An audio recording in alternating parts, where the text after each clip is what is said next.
कभी अगर आपको जीवन की स्थितियों पर रोना आए तो एक बार श्री कृष्ण की जीवनी पर नजर जरूर डाल लेना।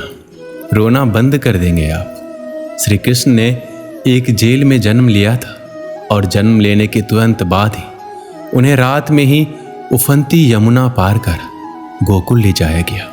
तीसरे दिन ही राक्षसनी पुतना उन्हें मारने आ पहुंची और यहां से जो संघर्ष का सिलसिला शुरू हुआ वह देह त्यागने तक बना रहा। भगवान श्री कृष्ण का जीवन कहता है, आप कोई भी हो, संसार में आए हैं तो जब तक जीवन है आपको संघर्ष करना ही होगा।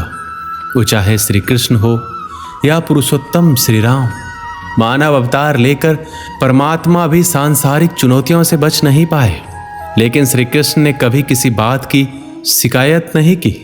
हर परिस्थिति को जिया और जीता।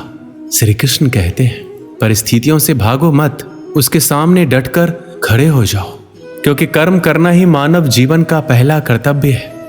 हम कर्मों से ही मुश्किलों को जीत सकते हैं। जीवन में प्रत्येक व्यक्ति के अपने कुछ न कुछ कर्तव्य जरूर होते हैं, जिसे उसे अपने जीवन में चाहे अनचाहे करना होता है।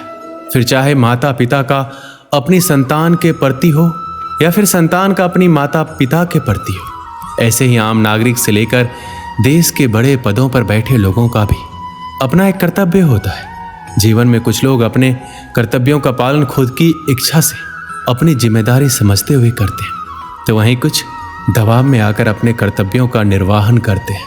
हालांकि सही मायने में कर्तव्य का अर्थ बाहरी दबाव से नहीं बल्कि अपनी इच्छा से मिली जिम्मेदारियों का निर्वहन करना है। जीवन में कर्तव्य की भावना के बिना काम करना भूख के बिना खाना खाने जैसा होता है। ऐसे में इंसान को अपने जो भी कर्तव्य है उसे खूब मन से करना चाहिए। कई बार असफलताओं के कारण हम खुद को छोटा महसूस करने लगते हैं, जिसकी वजह से हम उदास परेशान रहने लगते हैं। ऐसे में आपको ये बात हमेशा ध्यान में रखनी चाहिए कि अगर आपके सपनों को पूरा करना है तो इसके लिए आपको संघर्षों का सामना तो करना ही पड़ेगा। इसलिए अपनी हार से कभी हिम्मत ना हारें और सपने पूरे होने का कोशिश करते रहें। असफलताओं से इंसान का आत्मविश्वास कम हो जाता है। ऐसे में आपको खुद पर भरोसा रखना चाहिए। आप इस बात को समझें कि आपने कहाँ गलती की है, फिर गलती से सीख लें और दोबारा कोशिश करें। आपको सफलता जरूर हासिल होगी। किसी भी काम या जीवन के किसी भी रास्ते पर असफल होने के बाद आप खुद के अंदर एक बदलाव जरूर महसूस करेंगे। ये बदलाव अच्छा और बुरा दोनों हो सकते हैं। इसलिए अगर आपके अंदर किसी तरह का बुरा बदलाव आए तो उसे तुरंत वहीं रोक दें और अच्छे बदलाव का संचार खुद के भीतर होने दें। हार के बाद महसूस होने वाले ये बदलाव आपको जीवन में आने वाले और कठिन समय के लिए तैयार करते हैं। अगर आप वाकई एक सफल इंसान बनना चाहते हैं तो आपको इस बात का खास ध्यान रखना है कि आपको कभी पीछे मुड़कर नहीं देखना है। सिर्फ अपनी ठोकरों और गलतियों से सीख लें और आगे बढ़ें, और साथ ही ईमानदारी का रास्ता कभी ना छोड़ें। ये सच है कि जो लोग कभी भी हिम्मत नहीं हारते उन्हें सफलता जल्दी मिलती है। अगर आप भी अपने लक्ष्य के करीब जल्दी पहुंचना चाहते हैं तो खुद को हर मुश्किल और कठिन स्थिति के लिए तैयार रखें। कितनी भी मुश्किल हालात क्यों ना हो, आपको घबराना नहीं चाहिए। ये बात भी सत्य है। असफल होने के बाद मन में नकारात्मक विचार का आना आम बात है, लेकिन हमें इन विचारों को खुद पर हावी होने नहीं देना चाहिए। असफल होने के बाद भी जो लोग सकारात्मक सोच रखते हैं उन लोगों को सफलता जरूर मिलती है। लक्ष्य प्राप्ति के लिए सबसे जरूरी बात यह है कि आपका पूरा ध्यान खुद पर होना चाहिए। अक्सर लोग ये सोचने में समय बर्बाद कर देते हैं कि लोग क्या कहेंगे। कुछ लोगों को यह सोच इतनी परेशान कर देती है कि वह खुद पर ध्यान देना ही भूल जाते हैं। लोगों के बारे में सोचने से पहले आपको खुद के बारे में सोचना चाहिए और अपनी प्राथमिकताओं पर ध्यान देना चाहिए। आप जितना अपने बारे में सोचेंगे उतना अपने लक्ष्य के प्रति केंद्रित और समर्पित रहेंगे। सफलता के मार्ग पर व्यक्ति की गाड़ी तभी चल सकती है जब तक इसमें लगन एवं उत्साह का ईंधन होता है। लगन एवं उत्साह उत्पन्न होता है समर्पण एवं चाहत से। सफलता की पहला सूत्र यह है कि सफलता की ऐसी चाहत होनी चाहिए जैसे जीवन के लिए प्राणवायु की। ये सभी लोग जानते हैं कि समय अपनी चाल से चलता है, ना धीमा ना तेज, समय उनके लिए अच्छा चलता प्रतीत होता है जो समय के साथ चलते हैं, और उनके लिए खराब चलता है जो समय से पीछे चलते हैं या तेज भागने की कोशिश करते हैं। जब तक समय प्रबंधन नहीं होता तब तक समय हमारे नियंत्रण के बाहर चलता रहेगा। समय ही जीवन की परिभाषा है, क्योंकि समय से ही जीवन बनता है।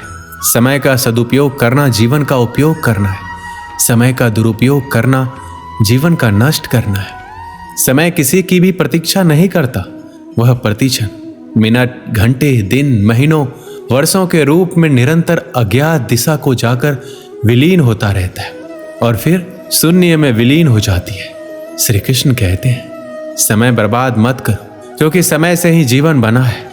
निसंदेह वक्त और सागर की लहरें किसी की प्रतीक्षा नहीं करती। हमारा कर्तव्य है कि हम समय का पूरा पूरा सदुपयोग करें। हम में से बहुत से लोग अपने समय का बहुत ही दुरुपयोग करते हैं, उसको व्यर्थ की बातों में नष्ट करते रहते हैं। आश्चर्य ये है कि समय ही ऐसा पदार्थ है जो एक निश्चित मात्रा में मनुष्य को मिलता है, लेकिन उतना ही अधिक अपव्यय भी होता है।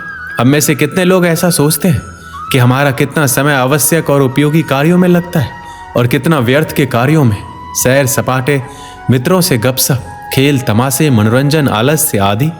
हम कितना समय नष्ट करते हैं। यदि इसका लेखा जोखा ले तो प्रतीत होगा कि अपने जीवन का बहुत ही बड़ा भाग्य व्यर्थ नष्ट कर डालते हैं। अगर 1 मिनट, घंटे, दिन का उपयोग हम करें तो कोई कारण नहीं कि हम जीवन में महान सफलताएं प्राप्त ना कर पाए।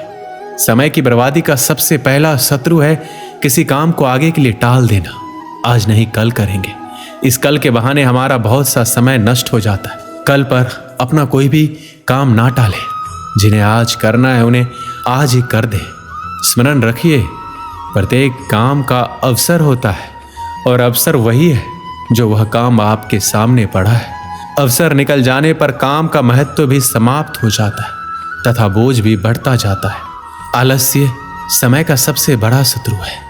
यह कई रूपों में मनुष्य पर अपना अधिकार जमा लेता है और कई बार कुछ काम किया कि विश्राम के बहाने हम अपने समय को बर्बाद करने लगते हैं। थक जाने पर नींद के लिए विश्राम करना भी बुरा नहीं है।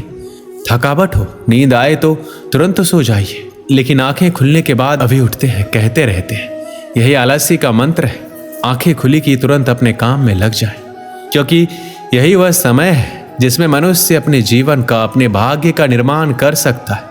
जिस तरह लोहा ठंडा पड़ जाने पर घन पटकने से कोई लाभ नहीं, उसी प्रकार अवसर निकल जाने पर मनुष्य का प्रयत्न भी व्यर्थ चला जाता है।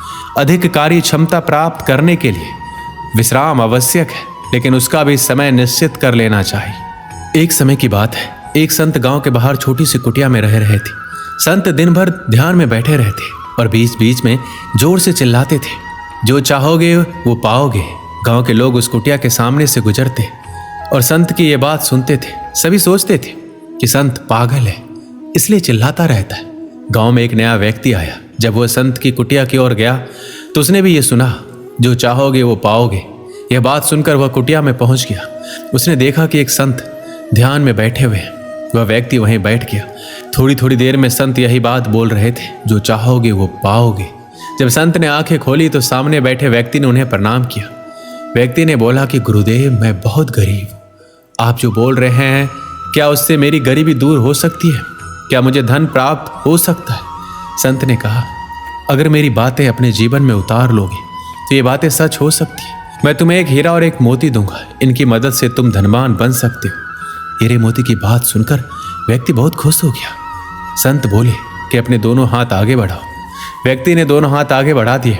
संत ने एक हाथ में अपना हाथ रखा और बोला कि ये एक हीरा है, इसे समय कहते हैं। ये दुनिया में सबसे अनमोल है। किसी भी स्थिति में इसे हाथ से निकलने मत देना, इसे अपनी मुट्ठी में जकड़ लो। संत ने दूसरे हाथ पर हाथ रखते हुए कहा, ये एक मोती है, इसका नाम है धैर्य।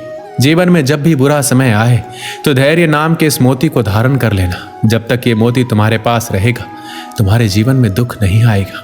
समय और धैर्य से ही हम जीवन में सब कुछ प्राप्त कर सकते हैं। दोस्तों, इस वीडियो में बस इतना ही।